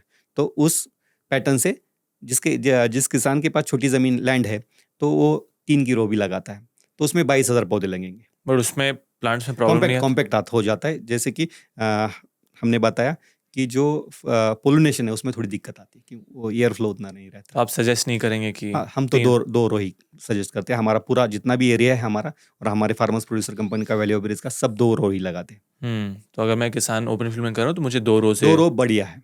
नहीं तो पॉलिनेशन के यस इश्यूज यस यस आ सकते हैं। और 1 एकड़ ओपन फील्ड में मेरा उत्पादन कितना निकलता है स्ट्रॉबेरीज का यस। total? लगभग जो बेसिक इन्वेस्टमेंट है सॉइल प्रिपरेशन से लेके, सॉइल यानी कि सॉइल आपने पहले उसमें कंपोस्टिंग किया, उसके बाद बेड बनाए, उसके बाद ड्रिप का इंस्टॉलेशन है, और जो बाकी मल्च है, उसके बाद जो आपको इंसेक्टिसाइड पेस्टिसाइड लगने वाले हैं, आपका लेबर है, पैकिंग मटेरियल है, ये सब कैलकुलेशन किया, पौधों का कॉस्ट है, तो 1 एकड़ में expenses near about 2.5 lakhs to 3 lakhs है। इंक्लूडिंग प्लांटिंग हाँ, material? Including planting material. Plants खुद ने बनानी चाहिए किसान ने। यानी कि वो इम्पोर्टेड प्लांट लेके उसे मल्टीप्लिकेशन किया और वो पौधे, तो ये 3 लाख पे आसपास हो गया। तो 1 एकड़ में अच्छा किसान है तो 15 टन के आसपास फ्रूट्स निकालता है। मानो कि प्रैक्टिसेस में कुछ गलती हो गई तो जी, भी जी। 10 टन फ्रूट आते हैं। एवरेज मार्केट कॉस्ट 65 टू 85, यानी कि पहले रेट्स हाई रहते हैं जिसमें 200-300 रुपए मिल जाते हैं। इंडस्ट्रियल ग्रेड का रेट कम रहता है, उसमें 55-45 रेट रहता है। तो एवरेज जो मार्केट प्राइस है वो लगभग 65 टू 85 कैलकुलेट किया। अगर 75 भी कैलकुलेट किया तो 7.5 लाख होते हैं। पूरा खर्चा जाके नेट प्रॉफिट 1 एकड़ में 2.5 लाख से 3 लाख तक हो जाता है 6 महीने में, 6 मंथ्स में ओनली। 6 महीने के क्रॉप साइकिल में 2.5 से 3 लाख रुपए प्रॉफिट हो जाता है ओपन फील्ड के थ्रू उस में। कंडीशन में अगर किसान आज चाहे तो 15 टन भी निकाला तो इकोनॉमिक्स बढ़ेगा। और 6 महीना के बाद मैं मिट्टी में खेती कर रहा हूँ, उसके बाद मुझे अगला क्रॉप साइकिल में ले सकता हूँ कि सॉइल को मुझे ब्रेक देना होगा? नहीं, अगला बहुत सारे किसान ऐसा ही कर रहे हैं कि पिछले 5-6 सालों से हम तो अच्छा मल्च यूज़ कर रहे हैं। उसमें क्या है कि एक ही मल्च पे 2 क्रॉप हो सकते हैं। हमारा स्ट्रॉबेरी का फ्रूटिंग खत्म होने को है, यानी कि लगभग मार्च महीना चालू है, हमने सितंबर में लगाया, तो किसान उसमें ही भिंडी ठोक देता है, लगा देता है भिंडी। बट अलग क्रॉप, सेम क्रॉप नहीं? नहीं, अलग क्रॉप। स्ट्रॉबेरी नहीं, स्ट्रॉबेरी के लिए फिर वो रेस्ट चाहिए 1 ईयर के लिए, क्योंकि ना उसका डाइट, स्ट्रॉबेरी दिखती है छोटी लेकिन उसका डाइट हेवी है। उसको सॉइल में से सब चाहिए, उसमें उसको आयरन चाहिए। ये अच्छा लाइन है, दिखती है छोटी लेकिन डाइट है, डाइट हेवी। तो उसको सब चाहिए, उसमें आयरन चाहिए, उसमें कैल्शियम चाहिए, एनपीके के सारे घटक यानी कि फॉस्फोरस ज़्यादा चाहिए।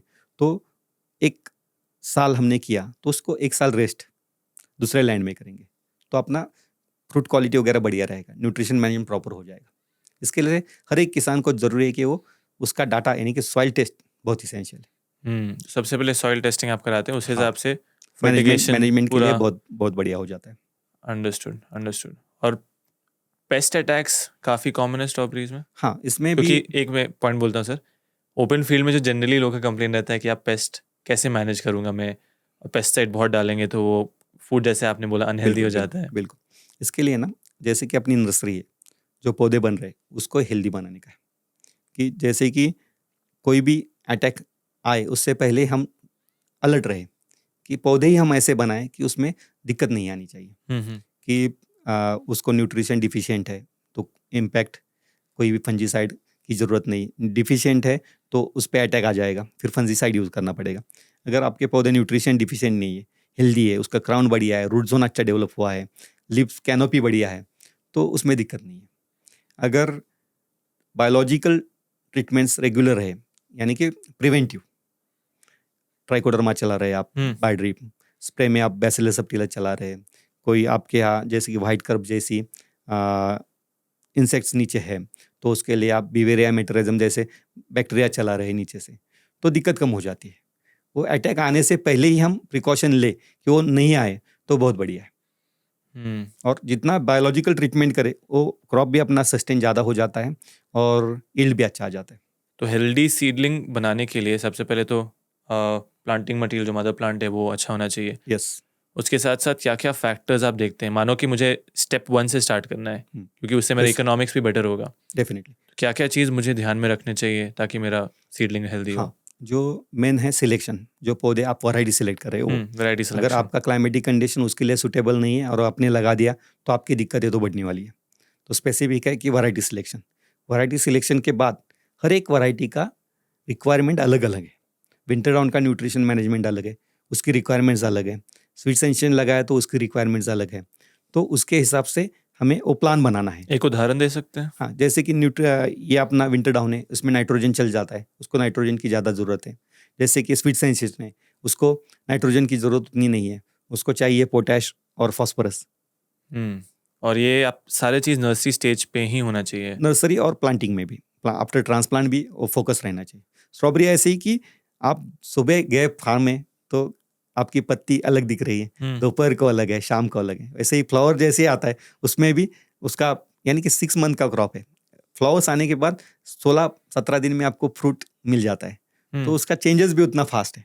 16-17 दिन में फ्रूट मिल जाता है? यस। अच्छा। तो आपको ऑब्जर्वेशंस बहुत इसेंशियल है कि आप रेगुलर आपके प्लॉट में घूम रहे, देख रहे कैसे बेड टू बेड घूम रहे। इसलिए हमने क्या किया है, हमने एक सिस्टम बनाया है कि किसान के पास वो डाटा रहना चाहिए कि नंबर ऑफ रोज कितने हैं, 1 एकड़ लगाया strawberry, number of rose suppose 52 है, 52 रोज में फीट यानी कि 100 फीट का बेड है तो 200 पौधे लगेंगे, तो उसको 20,000 का उसके पास रीडिंग रहना चाहिए कि ये होता है हम कैसे? करते हैं हमने वो किया है पूरा डाटा, यानी कि वो अभी कंप्यूटराइज कर रहे हैं, लेकिन अभी लिख के पूरा 15 साल का डाटा हमारे पास है कि वाह। XYZ वैरायटी यानी कि विंटर डाउन हमने 2007 में लगाई थी, उस वक्त क्या दिक्कतें आई थी, रेनफॉल कितना था, तो पौधों में क्या चेंजेस हुए और उसमें क्या क्या करना पड़ा प्रैक्टिसेस। तो उससे क्या होता है कि अगले जो नए किसान आ रहे हैं, नए किसान जुड़ रहे हैं, उनके लिए 20 साल का स्टडी रेडी है और ऑब्जर्वेशन जितना करे उतना हमारा यील्ड बढ़ जाता है।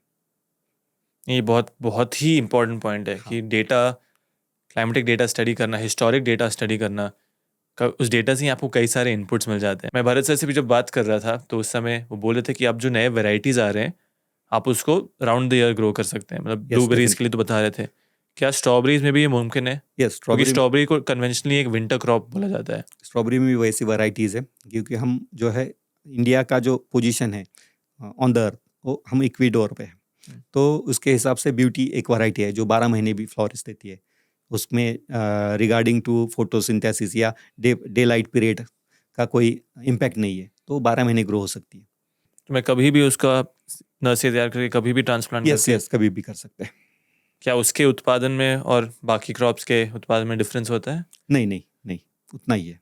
सर आजकल काफ़ी जो ट्रेंड बना है और काफ़ी हम देख रहे हैं बाकी क्रॉप्स में कि सॉइललेस कल्टीवेशन और हाइड्रोपोनिक्स बहुत एक्सपैंड हो रहा है, क्या स्ट्रॉबेरी में भी हम सॉइललेस कर सकते हैं? क्योंकि बाकी क्रॉप्स में तो उत्पादन बढ़ रहा है, यील्ड बढ़ रहा है, स्ट्रॉबेरी में आपने देखा है किसी किसान को करते हुए? इंडिया में बहुत सारे एक्सपेरिमेंट रिगार्डिंग टू सॉइललेस चल रहे हैं कि कोई हाइड्रोफोनिक्स में कोकोपीट में कर रहा है, कोई अलग ग्रो बैग्स में कर रहा है।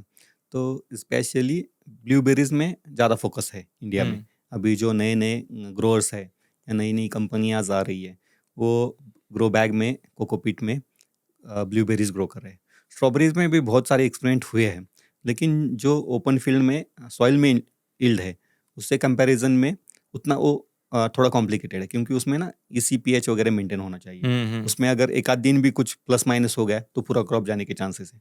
फिर भी जिन लोगों ने मेंटेन करके रखा है उनका अच्छा चल रहा है।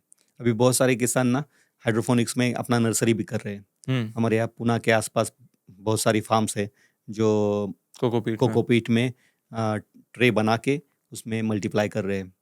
तो वो एक्सपेरिमेंट लेवल पे अभी सक्सेस उसको मिल रहा है, लेकिन अपने पास तो सॉइल ना बहुत सारी है इंडिया में ना, फील्ड बहुत है, किसानों की संख्या ना डे बाय डे खेती करने वालों की कम हो रही है, कि एक डिफिनेशन हो गई ना कि खेती में कुछ नहीं होता। तो उसमें कहते हैं कि किसान को ना कुछ नहीं मिलता है, तो उसके कारण ना बहुत सारे लोग छोटे मोटे जॉब सिटीज में कर रहे हैं, तो सॉइल तो बहुत है अपने पास। और ये हाइड्रोफोनिक्स में क्या तो भी वो इकोनॉमिकली थोड़ा सा एक्सपेंसिव है, लेकिन वो कर सकते हैं। एक्सपेरिमेंटल लेवल पे अभी उसमें थोड़ा थोड़ा सक्सेस मिलने को शुरुआत हो गई। कहते हैं यूजली ना कि मिट्टी कुछ गलतियों को माफ़ कर देती है, लेकिन हाइड्रोपोनिक्स में जैसे आपने बोला ECPH जो न्यूट्रिएंट रिक्वायरमेंट है क्रॉप का एकदम पॉइंट टू पॉइंट होना चाहिए। डेफिनेटली अगर वो नहीं हुआ तो आपका उत्पादन पूरा तरीके से इट कैन गो रॉन्ग। अगर कुछ एक आध दूसरा मोलेक्यूल एक्सेस चला गया, EC चेंज हो गया, pH चेंज हो गया, तो पूरा क्रॉप जाने के चांसेस हाइड्रोफोनिक्स में ज़्यादा है। सॉइल में उतने दिक्कत नहीं रहता। मानिए सर मैं स्ट्रॉबेरी खेती में स्टार्ट कर लिया, तो मेरा मैक्सिमम पोटेंशियल कितना है? मेरे पास 5 एकड़ लैंड है, मैं ओपन फील्ड ग्रीन हाउस जो भी आप बताएंगे मैं वो करूँगा। मेरे पास मैक्सिमम अर्निंग पोटेंशियल कितना है? जैसे क्योंकि आपने बोला कि लोग एग्रीकल्चर में नहीं आना चाहते हैं, उनको लगता नहीं है, जॉब करते हैं।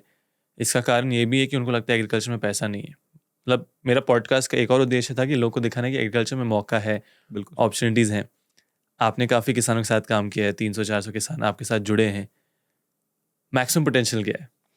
जैसे कि सोचो कि आपने 20,000 पौधे लगाए हैं एकड़ में, और उसके होने वाले हम कैलकुलेट करते हैं कि हर पौधे पे, हर प्लांट पे कितने एक्सपेंसेस हुए और एक प्लांट ने कितना यील्ड दिया। यानी कि एक प्लांट ने 700 ग्राम यील्ड दिया है, 1 किलो यील्ड दिया है।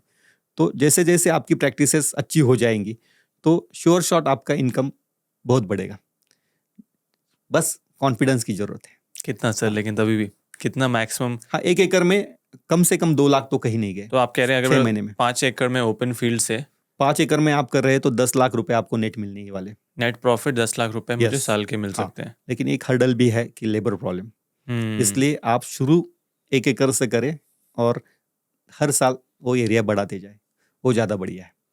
कितना लेबर लगता है सर 1 एकड़ हाँ, ओपन हार्वेस्ट जो है, हार्वेस्ट में 1 एकड़ में ये क्या है कि हार्वेस्ट अर्ली इन मॉर्निंग करना है हमें, और हमारे पास टाइम कम है, 2 आवर्स ही है या 2.5 आवर्स ही है, तो लगभग 10 लेबर हो जाता है, तो 200-300 किलो हार्वेस्ट कर देते हैं।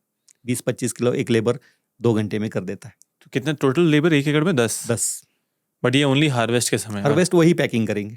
वही पैकिंग करेंगे, Yes. और उससे पहले बाकी पहले जो 55-60 दिन है उसमें आपको खाली 2-3 लेबर है तो आपका हो जाता है। At the time of transplant, जब ट्रांसप्लांट कर रहे हैं उस वक्त लेबर ज़्यादा लगते हैं। उसके बाद जैसे अपना क्रॉप ग्रो हो रहा है उस पीरियड में ज़्यादा लेबर की ज़रूरत नहीं। जैसे अपना फ्रूट चालू हो गया, यील्ड बढ़ने चालू हो जाता है। स्ट्रॉबेरी में कैसा है कि पहले 55 डेज उतना लेबर का ज़रूरत नहीं, उसके बाद भी जो लगभग 20-25 दिन है उसमें भी यील्ड कम रहता है, उसके वक्त भी उसमें 3-4 लेबर में चल जाता है। लेकिन जैसे ही हार्वेस्ट बढ़े, 1 एकड़ में मैक्सिमम हार्वेस्ट जब पीक आवर्स पे रहता है तो 250 किलो रहता है।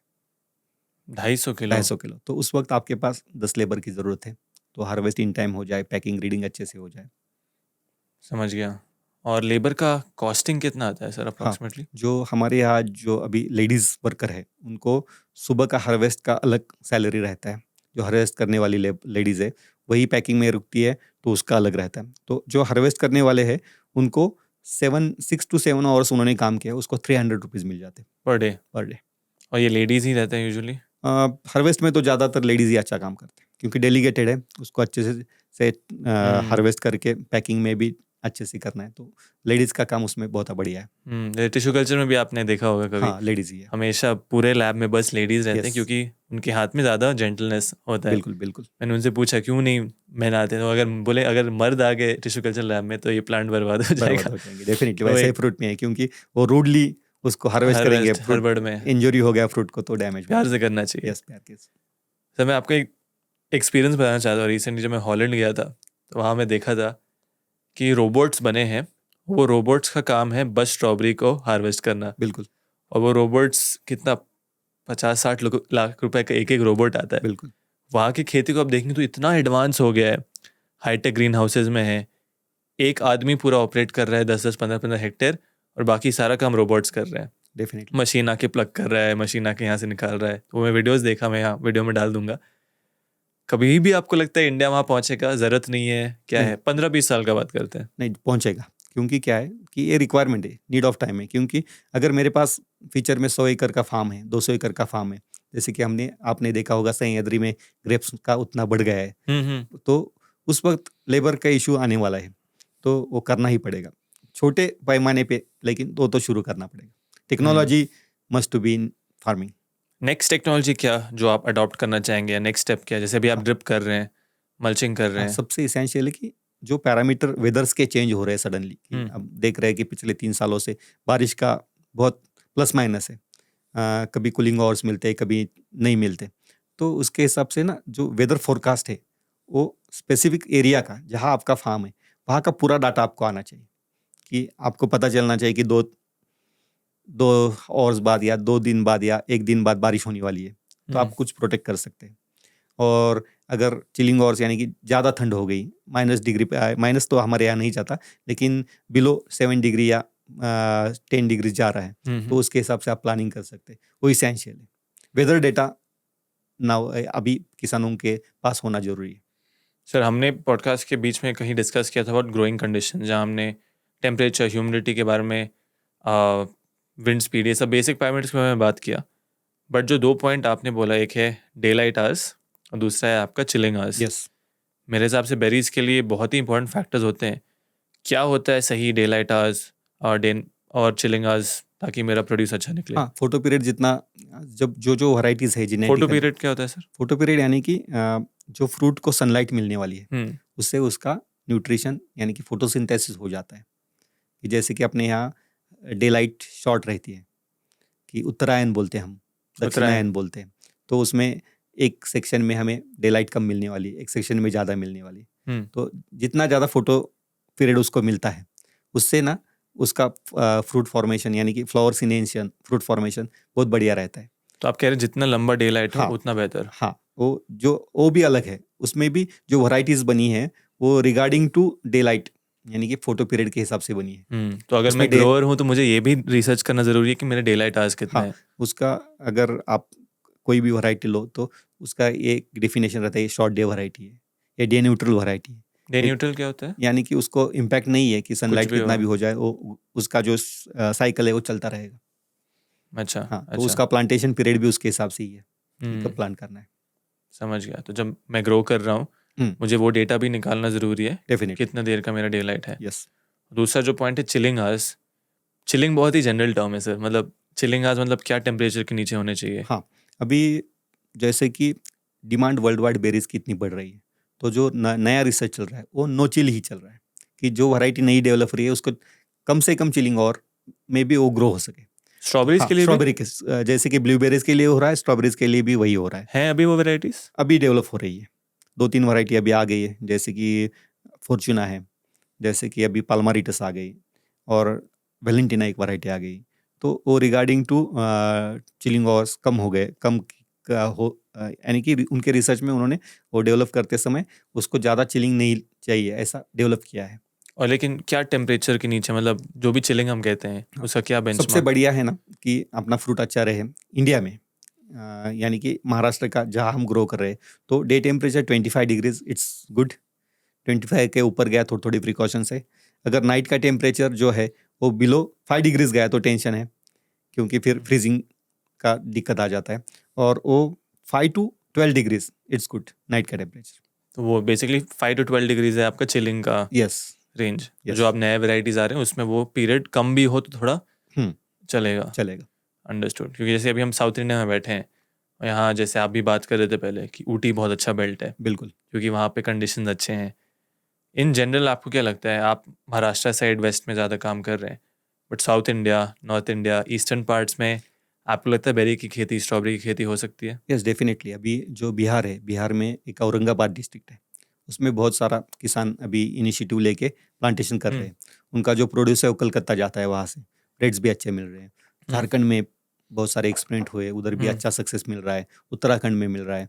अपने बेंगलोर के नज़दीक भी कोई किसानों ने अभी पिछले 3-4 सालों से चालू किया है। उनको भी अभी वो सीख रहे हैं थोड़ा थोड़े चेंजेस करके, लेकिन उस क्रॉप अच्छा आ रहा है उधर भी। जैसे कि ऊटी का स्ट्रॉबेरी है, जो हमारा स्ट्रॉबेरी ग्रोइंग का पीरियड है और ऊटी का अलग है। तो मान लो कि अभी हमारे यहाँ फ्रूट्स अवेलेबल नहीं, लेकिन ऊटी में अवेलेबल है। तो क्यों? क्योंकि वो पूरा कॉम्पैक्ट में करते हैं, और हमारे यहाँ भी जो नर्सरी पीरियड रहता है उसमें रेनफॉल रहता है। और ऊटी का जो है वो मॉडल ही अलग है। वो प्लांटेशन ही जब हमारा सीजन खत्म होता है तब करते हैं, और अभी जहाँ मार्केट में स्ट्रॉबेरी नहीं है तब उनके पास स्ट्रॉबेरी है, इसके लिए उनको रेट भी बहुत बढ़िया मिलते हैं। सर ये बहुत ही अच्छा पॉइंट, बहुत ही इंपॉर्टेंट पॉइंट है जो मैं समझना चाहता हूँ, मार्केट टाइमिंग। क्योंकि हर क्रॉप का यूजुअली एक क्रॉप साइकिल होता है, बिल्कुल। बट मेरा हमेशा थॉट प्रोसेस रहता है क्रॉप साइकिल तो वेदर से डिक्टेट होगा, राइट? महाराष्ट्र में उदाहरण समझते हैं, महाराष्ट्र में स्ट्रॉबेरी का क्रॉप साइकिल क्या होता है, ऊटी में क्रॉप साइकिल क्या होता है, कौन से मंथ से कौन से मंथ आप हाँ, लेते हैं? महाराष्ट्र में लगभग जो प्लांटेशन रहता है मदर का, वो नर्सरी का पीरियड है मई और जून। मई नर्सरी हो और गया हाँ मेरा हाँ, 2 महीना में 2 रेडी। महीना में प्लांट कर सकते हैं। वो रेडी हो जाएगा 15 अगस्त से लेके 15 सितंबर तक। जो ट्रांसप्लांट करना है तो 15 सितंबर के आसपास पूरा लगभग 90 अभी आपने बोला 90 मई से जून ना? मई से जून मदर लगाएंगे। अच्छा, उसके बाद 110 फिर आप 110 दिन का शेड्यूल है उसका पौधा तैयार होने का। रनर्स हाँ, रनर्स तैयार होने का। तो ट्रांसप्लांट 15 अगस्त से लेके 15 सितंबर 20 सितंबर तक हो जाता है। उसके बाद 40-45 डेज ट्रांसप्लांट के बाद फ्रूट आने चालू हो जाते हैं। तो लगभग ट्रांसप्लांट से लेके लास्ट हार्वेस्ट तक 6 मंथ का टाइम है। जैसे तो कि मई से स्टार्ट होकर के ऑलमोस्ट नवंबर। हाँ, नहीं, मई से नर्सरी हुआ अपना, नर्सरी, हाँ सॉरी, सितंबर से लेके हम फरवरी मार्च तक अच्छा हम्म, क्रॉप उधर इंडिया में समझ यहाँ गया। महाराष्ट्र में आता है। ऊटी का जो है, ऊटी में प्लांटेशन ही करते हैं दिसंबर में, उसके फ्रूट चालू हो जाएंगे फरवरी मार्च में। तो जो हमारा ऑफ सीजन हुआ वो उनका सीजन हुआ, उनके पास उस वक्त फ्रूट्स है। तो जहाँ जहाँ डिमांड है वहाँ फ्रूट बेच बेच के अच्छा रेवेन्यू यानी कि पैसा अच्छा बन जाता है। आज ही मेरे से प्रणव पूछ रहा था कि अगर आपको खेती करना है आप कौन से क्रॉप करोगे, तो यस, मैं सोच रहा हूँ ओपन फील्ड में ट्रायल ले लें क्या स्ट्रॉबेरी का? Definitely definitely. क्योंकि अगर ऊटी पास में, बैंगलोर में भी हो सकती है ओपन फील्ड की हाँ, खेती। बेंगलोर में भी हो सकती है, और आपके पास तो क्रॉप कवर्स वगैरह है, आप लगा सकते हैं। बिल्कुल बिल्कुल। फ्यूचर किस दिशा में जा रहा है सर, मतलब इंडिया का? हम आपको लगता है कि बेरी जो ब्लूबेरी भी है, रास्पबेरी है, महाराष्ट्र में अब रास्पबेरी भी हो रहा है, स्ट्रॉबेरी तो काफ़ी हद तक, एक डेटा जो देख रहा था मैं, दुनिया का सबसे पॉपुलर बेरी है strawberry by a huge margin. क्या इंडिया में इसकी खेती और तेज़ी से बढ़ने वाली है अभी? डेफिनेटली ब्लूबेरीज का डिमांड बढ़ रहा है। रेड रास्पबेरीज का भी अच्छे से जो ग्रोइंग टेक्निक्स है वो भी अच्छे से डेवलप की, क्योंकि उनका उसको प्रोटेक्शन चाहिए, उसको क्रॉप कवर्स में ही ग्रो कर सकते हैं। तो किसान वो भी लर्न कर रहा है। हम भी valley of berries farmers producer company जो पिछले 2 साल से यही स्टडी कर रहे हैं कि ब्लूबेरीज अच्छे से कौन सी वैरायटी सिलेक्ट करनी है हम्म और जो वेटिंग पीरियड है वो कम हो जाए। यानी कि ब्लूबेरीज लगाई तो 2 साल रुकना पड़ता है, तीसरे साल में उसका ईल्ड चालू हो जाता है। तो वो स्टडी कर रहे हैं और रेड रास्पबेरी में भी कर रहे हैं। और जो किसान है, यानी कि मैं एक किसान हूँ, तो मेरे पास, मैं स्ट्रॉबेरी ग्रो कर रहा हूँ तो मेरे पास बेरी बास्केट चाहिए, मेरे पास ब्लूबेरी चाहिए, क्योंकि जो मेरे कस्टमर जुड़े हुए हैं उनको, उनका डिमांड अभी ब्लूबेरीज का भी है, उनको मलबेरीज भी चाहिए, उनको रेड रास्पबेरीज भी चाहिए। तो किसान के पास अगर ऑप्शन है, एक पीरियड में वो ब्लूबेरी ग्रो कर रहा है साल के, एक पीरियड में उसके पास स्ट्रॉबेरीज है, एक पीरियड में उसके पास मलबेरीज है और एक पीरियड में उसके पास रेड रास्पबेरीज है, तो पूरा उसका इकोनॉमिक्स ही चेंज हो जाएगा। और इंडिया में इस सब चीज़ों की डिमांड अभी डे बाय डे बढ़ रही है। तो हर एक किसान ने उसके हिसाब से ही सोचना चाहिए। उसके पास 5 एकड़ है लैंड सपोज, तो कुछ 1-2 एकड़ उसमें ब्लूबेरी में लगा दिया, कुछ आधा एकड़ उसमें रेड रास्पबेरी में लगा दिया, 1 एकड़ आसपास स्ट्रॉबेरी लगा दी, मलबेरी लगा दी, तो उसके पास बेरी बास्केट बन जाएगा। तो कंपनी जो उससे परचेस कर रही है या कोई ग्राहक उससे परचेस कर रहा है, उसके पास भी ऑप्शन रहेगा, यार इनके पास बहुत सारे ऑप्शन है, ब्लूबेरी भी मिल रही है, रेड रास्पबेरी भी मिल रही है, तो ऑटोमेटिक वैल्यू जो अपना ब्रांड वैल्यू है वो बढ़ जाता है। लेकिन क्या सारे बेरी साथ में ग्रो हो सकते हैं, क्योंकि हर का ग्रोइंग कंडीशंस थोड़ा नहीं, अलग हर का ग्रोइंग कंडीशन अलग है, ग्रोइंग पीरियड भी अलग है। है? मलबेरी का लगभग दिसंबर जनवरी फरवरी तक चलता है, 3 महीने का ही है। जैसे कि ब्लूबेरी है, उसका हार्वेस्ट पीरियड जो आप कटिंग्स लेते हैं वैरायटी के अनुसार वो अलग है, रेड रास्पबेरी का अलग है। तो पूरा साल भर कर सकते हैं अच्छे से। इंटरेस्टिंग। आई थिंक मेरा काफ़ी important learning through last 1 hour रहा है कि वैरायटी के हिसाब से बहुत सारे चीज़ चेंज होते हैं। लोग जनरलाइज करके बोल देते हैं कि ब्लूबेरी में ऐसा होना चाहिए, ये होना चाहिए। अल्टीमेटली डिटरमाइन करते हैं कि एज अ किसान आप कौन सा वैरायटी ग्रो कर रहे हैं, उस वैरायटी के कौन से स्टेज पे क्या रिक्वायरमेंट्स है, वो बहुत ही इंपॉर्टेंट फैक्टर है। यस, अभी फरवरी में हम स्पेन गए थे वहाँ विजिट के लिए, तो वहाँ एक वैरायटी ब्लूबेरीज की देखी, कुपला बोल के। कुपला, हाँ। हाँ, बहुत बढ़िया वैरायटी, उसका बेरी साइज बड़ा है, उसमें फ्लेवर बहुत बढ़िया है, कीपिंग क्वालिटी अच्छी है। तो रिगार्डिंग वैरायटी सब चेंज हो जाता है, बेरी साइज चेंज होती है, उसके जो न्यूट्रिशन फैक्टर्स हैं, यानी कि बाकी के पैरामीटर्स जैसे कि शुगर है, एसिडिटी है, सब चेंज हो जाता है। तो selection of the variety is most essential regarding to your climate. समझ गया। सर आप जो FPO कर रहे हैं उसका मतलब हमने डिस्कस किया, एडवांटेज तो बहुत है। अगर मैं एक छोटा किसान हूँ, मैं स्टार्ट कर रहा हूँ बैंगलोर में और मेरा दोस्त कर रहा है किसी और जगह में नॉर्थ इंडिया में, बिल्कुल, तो हम कैसे जुड़ सकते हैं ऐसे FPOs के साथ ताकि हमें भी वो सपोर्ट मिले पूरा टीम का? हाँ, एपीओज में सबसे इम्पोर्टेंट क्या है, उधर नॉलेज है, उधर सब सेटअप है। यानी कि उधर 20 साल ग्रो करने वाला भी किसान है, 2 साल ग्रो करने वाला भी है, 3 साल ग्रो करने वाला भी। जो नया आ रहा है उसको 20 साल का रेडी मिल रहा है, उसको उस पर यानी कि जो प्रैक्टिस है डे टू डे है उसको रेडी मिल रही है कि यार इतना ही बेड बनाना है, ऐसे ही लगाना है, पौधों का डिस्टेंस इतना ही चाहिए, अगर कोई क्लाइमेटिक चेंजेस होते तो यही पेस्टिसाइड यूज़ करना है, बायोलॉजिकल में हम ये यूज़ करें, तो वो जो स्टडी हो चुका है वो रेडी मिल जाता है।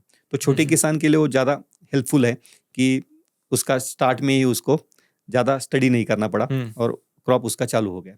दूसरा है FAO का बेनिफिट कि FAO का जो प्लेटफॉर्म बना है सेलिंग का, यानी कि XYZ कंपनीज के साथ टाइप हो गया है और रेगुलर मटेरियल ले रहे हैं, तो जो नया किसान आ रहा है उसको अपना मार्केट ढूंढने की जरूरत नहीं, मार्केट उसके पास रेडी मिलेगा। बट मैं कैसे ज्वाइन करूं सर आपका FPO? मानो कोई भी FPO, हाँ, हमारे यहाँ तो आप कैसे किसान को साथ लाते हैं? हाँ, हमारे यहाँ तो जो भी किसान हमारे पास आता है रिगार्डिंग हिज रिक्वायरमेंट कि हमें आपके साथ काम करना है, तो उसके लिए जीरो, उसका कोई इकोनॉमिकल कुछ, यानी कि उसने कुछ पैसे नहीं देने, जस्ट एक मेंबर बन गया वो। उसके बाद जो ट्रांसपेरेंसी है वो हमने इस तरह से बना के रखी है कि जो भी प्रोड्यूस आएगा किसान का, उससे एक भी रुपया वैल्यू ऑफ बेरीज को नहीं आएगा। तो आप पैसा कैसे हाँ, कमा रहे हैं? बता रहा हूँ, क्योंकि क्या हो जाता है कि अगर कंपनी बढ़ गई तो डेफिनेटली जो हर्डल्स है वो इकोनॉमिक्स पे ही आ जाते हैं। जो झगड़े होने वाले इकोनॉमिक्स पे जाते हैं। तो हमने क्या किया है कि XYZ कोई भी फार्मर है, 1 से लेके 100 तक हर एक को एक कोड दे के रखा है। तो जो कोड है उसका, यानी कि बिग बास्केट मटेरियल गया तो उसके ही नाम पे जाएगा, सीधा पेमेंट उसके ही अकाउंट में जाएगा। समझ गया। हाँ। तो आपने एज ए रजिस्टर ही कर दिया पूरा FPO? यस। सब शेयर होल्डर्स हैं क्या कंपनी के? हाँ, शेयर होल्डर्स। FPO कैसे बनाते हैं सर? मानो ठीक है मैं तो एक FPO का हिस्सा बन गया, बिल्कुल दूसरी ओर पर मैं एक किसान हूँ, अगर आप कंफर्टेबल है शेयर करने के लिए, बिल्कुल। FPO बनाया कैसे जाता है? क्या है इसमें, आप कंपनी बनाने में बहुत सारे ऑप्शन है। आप LLP बना सकते हैं, लेकिन FPO बनाने का बेनिफिट क्या है कि इसमें जो किसान है जिसका लैंड होल्डर है, यानी कि फर्स्ट उसमें एलिजिबिलिटी क्राइटेरिया है कि आपके पास लैंड होना चाहिए। FPO होने के लिए सबसे पहले लैंड होना हाँ, चाहिए। यानी कि कितना? 1 एकड़ से लेके कितना भी हो, कम से कम 1 एकड़ होना चाहिए। क्योंकि हमने शुरुआत की तो स्ट्रॉबेरी के साथ हम एक्सोटिक में भी कुछ ट्राई कर रहे थे, आइसबर्ग लगाने का, या बाकी को के जैसे कि जुकिनिया है जो ओपन फील्ड में होती है, वो भी वेजिटेबल्स ट्राई कर रहे थे। तो अगर उसके पास 1 एकड़ है तो वो क्रॉप रोटेट कर सकता है। आधा एकड़ इस साल स्ट्रॉबेरी लगाया, आधा एकड़ वो स्ट्रॉबेरी के एरिया में उसने अलग सा कुछ लगाया, और अगले साल फिर उसमें आधा एकड़ में स्ट्रॉबेरी लगाएगा। तो फर्स्ट है उसके पास लैंड होनी चाहिए। तो आपका क्वेश्चन होगा कि आप कुछ किसान से पैसे भी नहीं ले रहे, तो आपका FPO चलेगा कैसा? सेकंड क्वेश्चन था कि FPO में बनाऊं कैसे अगर मुझे बनाना है? हाँ, तो जो किसान रजिस्टर हो गए तो एज पर गवर्नमेंट रूल तो आपको रजिस्ट्रेशन करना पड़ता है। 75,000 रुपीज़ उसके रजिस्ट्रेशन का खर्चा आता है। तो आपका रजिस्टर हो गया तो आप ऑटोमेटिकली गवर्नमेंट पोर्टल पे आ जाते हैं कि XYZ FPO है। तो अच्छा। जो कृषि विभाग है, बाकी के जो सारे एलिमेंट्स है गवर्नमेंट के, उससे भी हेल्प मिल जाती है कि जैसे कि आप इंपोर्ट करना चाह रहे हो, लाइसेंस बनानी है, तो बाकी के जो फॉर्मेलिटीज़ है वो पूरी करने में उनकी हेल्प मिल जाती है। तो पहले आपको मेंबर फाइनल करने हैं, उनके डॉक्यूमेंट लेने हैं, उसमें आधार कार्ड चाहिए, पैन कार्ड चाहिए, उसका जो लैंड है उसको हमारे यहाँ 7/12 बोलते हैं, वो चाहिए। अच्छा। हाँ, लैंड डिटेल्स। हाँ, लैंड डिटेल चाहिए। उसके बाद वो डॉक्यूमेंटेशन पूरा होके फिर आपका ब्रांड नेम से रजिस्ट्रेशन गवर्नमेंट के पास करेंगे। फिर आपको आपका अथॉरिटी, आपको एक नंबर मिलेगा कि XYZ एक FPO का ये नंबर है, तो आपका रजिस्ट्रेशन पूरा हो गया। आई थिंक ये बहुत ही अच्छा इन्फॉर्मेशन है, क्योंकि सब जानते हैं कि future of Indian agriculture FPO ही है, चाहे लोगों को पसंद है या नहीं, बात मतलब सबको आना ही पड़ेगा साथ में। बिल्कुल। FPO बनाए कैसे अगर लोग ये जान जाए, सबसे पहला स्टेप जैसे आपने बताया रजिस्ट्रेशन प्रोसेस, तब काफ़ी सारे लोग को नॉलेज भी मिलेगा। दूसरा कि जो लोग ज्वाइन भी करना चाहते हैं वो भी हमने बता दिया कि कैसे वो ज्वाइन कर सकते हैं। तो अगर आपको सर ग्रोअर्स को जो नए हैं, एक्सपीरियंस्ड हैं, या फिर कंपनीज़ को, मुझको, सबको एक एडवाइस देना हो बेरी के रिगार्डिंग, स्ट्रॉबेरी फार्मिंग में अगर आना है, सिंपल शब्दों में आप क्या उन्हें बोलेंगे कि ये स्टेप्स आपको फॉलो करना चाहिए? ये बेरीज एक ऐसा सेगमेंट है जिसमें शॉर्ट पीरियड में आपको इकोनॉमिकल बैकअप भी मिल रहा है, जो सेटिस्फिकेशन वो भी मिल रहा है। और इंडिया का अगर हम पूरे इंडिया के बारे में सोचें तो इंडिया में सबकी डिमांड बढ़ रही है बेरीज की। तो बेरीज में पोटेंशियल इतना है कि आप 200 एकड़, 500 एकड़, 1000 एकड़ भी हो जाए तो भी वो सेल हो सकता है। सेल इंडिया में होने के बाद एक्सपोर्ट के भी अपॉर्चुनिटीज़ बहुत सारी है। तो जो नए किसान हैं जो कुछ एजुकेशन लेके आए हैं, उनके लिए तो ये बेरीज ना बहुत बड़ा प्लेटफॉर्म है, क्योंकि इसमें टेक्निकल टर्म्स बहुत है। टेक्निकली जितना करेंगे उतना ज़्यादा इकोनॉमिक्स बढ़ेगा। तो जो युवा है उनको मैं सजेस्ट करना चाहता हूँ कि आप ज़रूर खेती में आए, बेरीज पे फोकस करें, स्टडी करें और अपना खेती चालू करें। बहुत ही एक और मैं एम्फोसाइज करना चाहूँगा, सर ने बोला कि टेक्निकल चीज़ बहुत है। क्रॉप अच्छा है, मार्केट अच्छा है, लेकिन खेती आपको अच्छे से करनी होगी, टेक्निकल पैरामीटर्स को ध्यान में रखने होंगे। जैसे सर ने बताया नर्सरी स्टेज पे अलग होता है, रिक्वायरमेंट्स, ECPH, ये सारे मेजर करेंगे तब आप सक्सेसफुल हो सकते हैं। अंधाधुन नहीं कि बेरी है तो बहुत अच्छा क्रॉप हो जाएगा। नहीं, क्या है कि सालों साल अपना खेती की इकोनॉमिक्स जो बोलते हैं कि कुछ मिलता नहीं खेती में, तो उसका कारण ये है कि हम वो पूरे पैरामीटर्स के बारे में सोचते ही नहीं कि एक बारिश होने वाला है 10 दिन के बाद, या एक साल क्रॉप गया तो वो रिकवर कैसे करें। ये सोच के अगर किसान पहले से ही तैयार रहे कि यार ये होने वाला है, हम इसके हिसाब से प्रिपेयर रहे मेंटली भी और इकोनॉमिकली भी, तो हर्डल्स कम हो जाते हैं। बिल्कुल, I think long term vision के साथ खेलो, यस डेफिनेटली, तब डेफिनेटली सक्सेसफुल होगे। उमेश सर, बहुत बहुत धन्यवाद आपके टाइम के लिए, आपकी नॉलेज के लिए। हम डेफिनेटली अगला वीडियो आपके फार्म पे आके बनाएंगे जब फ्रूटिंग हो रहा हो, लाइक लोगों को दिखाएंगे कि FPO एक्चुअल में कैसे होता है। पर आई थिंक अभी जो आदमी ने यहाँ तक वीडियो देख लिया उसको काफ़ी अच्छा पिक्चर मिल गया होगा कि स्ट्रॉबेरी फार्मिंग अपॉर्चुनिटीज़ क्या हैं, एंड उससे भी ज़्यादा ज़रूरी एक लार्जर पिक्चर एफपीओ में जुड़ के और लॉन्ग टर्म विजन लेके आप आगे कैसे बढ़ सकते हैं. Yes definitely. तो बहुत बहुत धन्यवाद सर, आपसे फिर मिलेंगे. जय Hind. Thank thank you you so thank much. You thanks a lot.